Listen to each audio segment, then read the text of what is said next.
Alright, here's a little demo explanation video for a peg-based kestros sling. Kestros fender, I don't know how you pronounce it. So usually the way these slings work is you have the hold cord, retention cord, with the loop, and it has a peg on the other side, the retention side, and that's that side. I've connected them together, but normally they'd be separate. The other side, the release cord, has your regular knot connection. This is Kevlar, and it has a loop which needs to be adjustable so that you can put different sized darts in it, like different diameters, circumference, to wrap around properly. I like to use a noose knot, but you could use a slip knot or really any other adjustable loop. Or you could just, I think you could probably just use a perfection loop if you were always throwing the same size, but it'd just be harder to tune. So I like to do a noose on it. Plus I already know how to tie these quite well.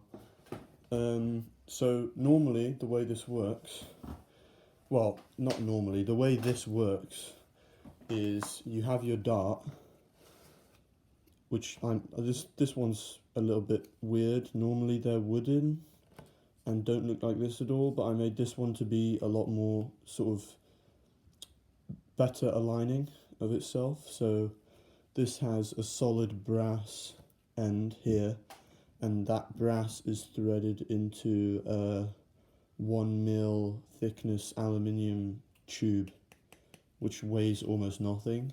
Well, you know, doesn't weigh a lot. So the center of mass is very, very far forwards, like this. I mark the center of mass like that, so I always put the loop in the right place. Otherwise you risk the dart hanging like that while you're swinging instead of being like this. So what you do is get the right size first, get the right amount of string through there. Loop goes around it, through itself right there, and then the peg goes in that loop. We've got a little bit too much excess cord right now. Looks like about an inch, so I'll just remove an inch or so of that. There we go. So it's not very much because this is a very thin one, but normally if you'd be making it out of wood it'd need to be quite a lot thicker. So there I've removed about an inch of material there. Peg goes through. You can make these out of wood or nylon or anything else that's sort of slippery. Make sure it's tapered because that'll allow it, because that means as soon as it moves it becomes looser than it was before, and then it just super easily slips out after that. So now you can see I have that attached like that with the peg through that bit, and I can pull on that and it's, you know, it's quite well attached. And then when this peg is pulled, you swing it by this one, the hold cord with the loop.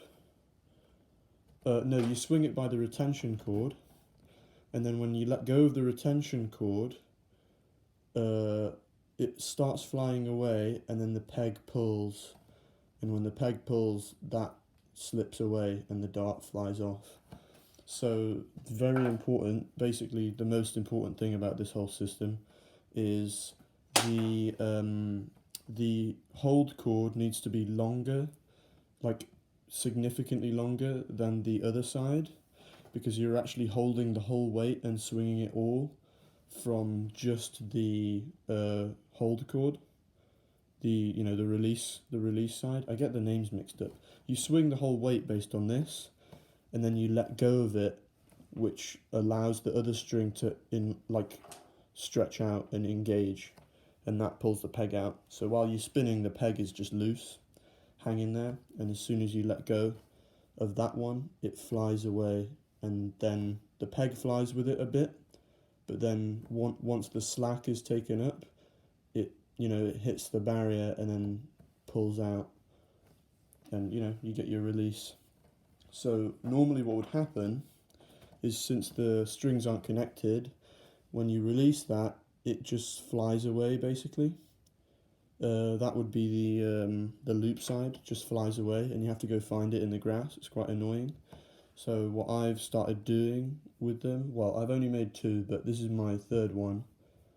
I've only made two before, this is my third one. So what I'm doing now is adding this string, which is long enough that it still allows the peg to be loose and then become tight and then pull out of the loop, but it's also twice as long, so that after that tightness happens and it pulls the peg out, then it engages with this thing which stops it from flying away, and you just have it held together just like that. Hopefully it's not too much of a convoluted explanation.